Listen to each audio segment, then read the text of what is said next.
یہی امام مالک ہیں کہ جو خلیفہ ہارون رشید کو اپنی محفل میں زمین پر بٹھاتے ہیں اور خلیفہ خوشی سے ان کی محفل سے اٹھ کے جاتا ہے تو جاتے ہوئے امام کو بہت بھاری خزانہ تحفے میں پیش کرنا چاہتا ہے۔ امام اس سے کہتے ہیں نہ میں صدقے کا اہل ہوں نہ میں یہ تحفہ قبول کر سکتا ہوں، اس کو رد کر دیا۔ سلطان نے خلیفہ نے دلیل دینے کی کوشش کی کہ تحفہ تو نبی بھی قبول فرماتے ہیں، آپ نے فرمایا میں نبی نہیں ہوں، میری مجبوری ہے، میں تم سے یہ تحفہ قبول نہیں کر سکتا، اس کو لے جاؤ تقسیم کر دو کہیں اور اس وقت خود امام مالک کے اپنے گھر میں حال یہ ہے کہ 3 دن سے چھوٹی بچی بھوکی ہے۔ کیفیت یہ ہے کہ مدینے کی مسجد نبوی شریف میں آ کے آپ درس تو دے رہے ہیں لیکن اپنی بیوی کو یہ کہہ کر آتے ہیں کہ گھر میں چکی ذرا زور سے چلانا، خالی چکی جس میں کوئی گیہوں یا گندم نہیں ہے، تاکہ بچی کا شور، بچوں کی چیخیں مارنے کی شور اس میں ذرا دب جائے اور محلے والوں کو، ہمسایوں کو یہ نہ پتہ لگے کہ امام کے گھر بھوک کی وجہ سے بچے بلبلا رہے ہیں اور ان کی رونے کی آوازیں آ رہی ہیں۔ اور وہ نیک بخت بیوی بھی ان کی تابعداری میں، ان کی اطاعت میں اپنے بچوں کو، اپنے گھر کو بھوکا رکھتی ہے لیکن امام کا راز نہیں کھولتی۔ حالت یہ ہو چکی ہوتی ہے کہ گھر کی چھت کی لکڑیاں بیچ کر امام اپنے گھر کا خرچ پورا کرنے کی کوشش کر رہے ہیں۔ یہ وہ کیفیت ہے، یہ وہ وقت ہے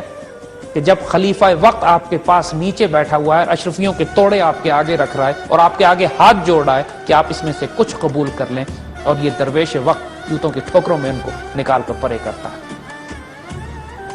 اسی بات کی وجہ سے امام مالک میں وہ جلال تھا ان کی طبیعت میں کہ خلیفہ وقت آپ کے ہاں سفارش کرتے ڈرتے تھے۔ خلیفہ وقت آپ کے دربار پر حاضری دینے کے لیے بغداد سے چل کر آتے تھے اور زمین پر بیٹھتے تھے۔ خلیفہ مہدی ایک دفعہ امام مالک کے پاس آیا مدینے میں اور آپ سے نصیحت کی درخواست کی۔ امام نے ایک طرف تو اس کو اللہ سے ڈرایا، اس کو انصاف پر قائم رہنے کا حکم دیا،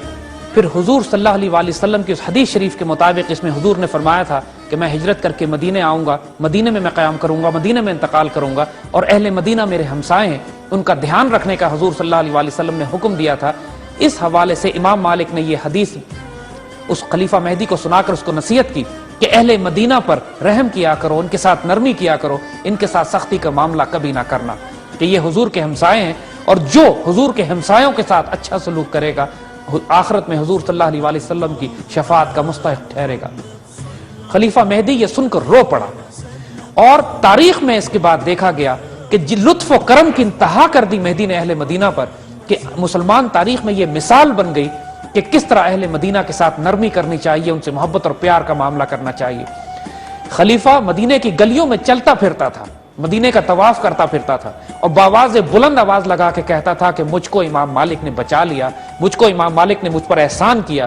کہ مجھے یہ اجازت دی، مجھے یہ نصیحت کی، مجھے یہ حدیث سنائی کہ اہل مدینہ کے ساتھ نرمی کرنی چاہیے، اور اس نرمی کا اس نے واقعی حق ادا کیا کہ مسلمان تاریخ میں وہ ایک مثال بن گئے۔ یہی وہ امام مالک ہیں کہ خلیفہ وقت نے ایک دفعہ ان کو اپنے خلاف فتویٰ دینے پر، کیونکہ خلیفہ جب جبری خلافت لوگوں سے لے رہا تھا تو امام نے فتویٰ یہ دیا کہ جبری خلافت کی بیعت نہیں ہوتی۔ اس پر امام مالک کو مدینے میں اس قدر کوڑوں کی سزا دی گئی، اس قدر سزا دی گئی کہ تاریخ گواہ ہے کہ اگر یہ سزا کسی اور طاقتور ترین وجود کو بھی دی جاتی تو وہ زندگی کی بازی ہار جاتا، اور یہ نحیف اور ناتوان امام ہر مار کے بعد، ہر کوڑے کے بعد اس طرح پرجلال ہو کر کھڑے ہوتے تھے کہ خود جلادوں کو بھی حیرانی ہوتی تھی، اور ان کو حد تو یہ ہوئی کہ امام مالک کے دونوں بازوؤں کو دونوں طرف سے باندھ کر اس زور سے کھینچا گیا کہ آپ کے بازو کندھوں سے نکل گئے، اور آپ کے چہرے پر سیاہی لگا کر آپ کو مدینے میں پھرایا گیا، کوڑوں سے مارا گیا، صرف اس لیے کہ آپ خلیفہ کے خلاف اپنا فتویٰ واپس لے لیں۔ آپ اس پہ راضی نہ ہوئے۔ بہت طویل عرصے تک امام کو اتنی شدید تکلیف رہی کہ آپ اپنے ہاتھ باندھ کر نماز نہیں پڑھ سکتے تھے۔ زندگی کے آخری دور میں امام نے مسجد نبوی میں آنا بند کر دیا۔ اعتراض کرنے والوں کو شدید شکایت ہوئی کہ اب وہ جو اپنے آپ کو مدینے سے باہر نہیں نکالتے تھے، حضور کے عشق، پیار اور محبت میں زندگی گزارنے کی بات کرتے تھے، اب مسجد نبوی میں کیوں نہیں تشریف لاتے؟ امام نے انتقال سے کچھ پہلے اپنے قریبی ساتھیوں کو بلا کر اس راز کو کھول دیا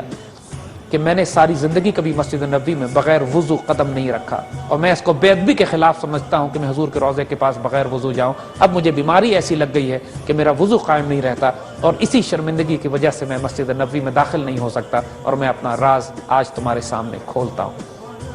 لیکن یہی وہ امام ہیں کہ جن کے بارے میں بڑے بڑے علماء نے، بڑے بڑے فقراء نے گواہی دی ہے اس بات کی، اور خود امام اس بات کی تصدیق کرتے ہیں کہ اپنی زندگی کے ہر روز روحانی طور پر حضور صلی اللہ علیہ وسلم کی زیارت اور بشارت آپ کو نصیب ہوتی تھی۔ امام مالک کے تشریف لانے کی بشارت حضور نے بہت عرصہ پہلے اپنی حدیث مبارک میں بھی دی، جس کا مفہوم کم و بیش یہ بنتا ہے کہ لوگ عنقریب اپنے اونٹوں کے جگر پگھلا دیں گے، لیکن ان کو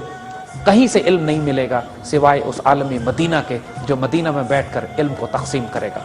امام مالک نے حضور صلی اللہ علیہ وسلم کی احادیث مبارکہ پر بہت خوبصورت کتاب موطا امام مالک لکھی، جو صحیح ستہ کے علاوہ ایک شاندار کتاب ہے احادیث مبارکہ کے حوالے سے۔ امام مالک مالکی فقہ کے بانی اور ہمارے دین کی بنیادوں کو قائم کرنے والے جلیل القدر فقیر اور درویش، اور ایک ایسے وجود کہ قرون اولیٰ کی شاندار تاریخ میں ایک درخشاں ستارے، چمکتا دمکتا سورج، کہ جن وجودوں کی وجہ سے اللہ تعالیٰ اس دنیا پر رحم اور کرم کرتا ہے اور اپنے دین کو غالب اور قائم کرتا ہے۔ جب امام مالک نے اپنی کتاب موطا امام مالک لکھی تو کچھ لوگوں نے اعتراض کیا اس کے اوپر کہ یہ کتاب آپ دنیا کو دکھانے کے لیے، اپنی خوشنمائی کے لیے، اپنے آپ کو پروجیکٹ کرنے کے لیے لکھ رہے ہیں۔ امام نے بڑے جلال سے جواب دیا کہ عنقریب سب کو معلوم ہو جائے گا کس کا کام اللہ کے لیے۔ جب یہ کتاب مکمل ہوئی، امام نے لوگوں کو جمع کیا اور سب کے سامنے یہ کتاب اٹھا کر پانی میں ڈال دی اور کہا کہ اگر یہ اللہ کے لیے ہے تو اس کا ایک حرف بھی خراب نہیں ہوگا۔ اور پھر دیکھنے والوں نے دیکھا کہ موطا امام مالک پانی میں ڈوبنے کے باوجود بھی نہ اس کا کوئی حرف خراب ہوا، نہ کوئی ورق خراب ہوا، اور پوری کتاب اسی طرح باہر نکال لی گئی۔ اور پھر دنیا والوں کو یقین ہوا کہ واقعی امام کا کام خالصتاً اللہ کی رضا کے لیے۔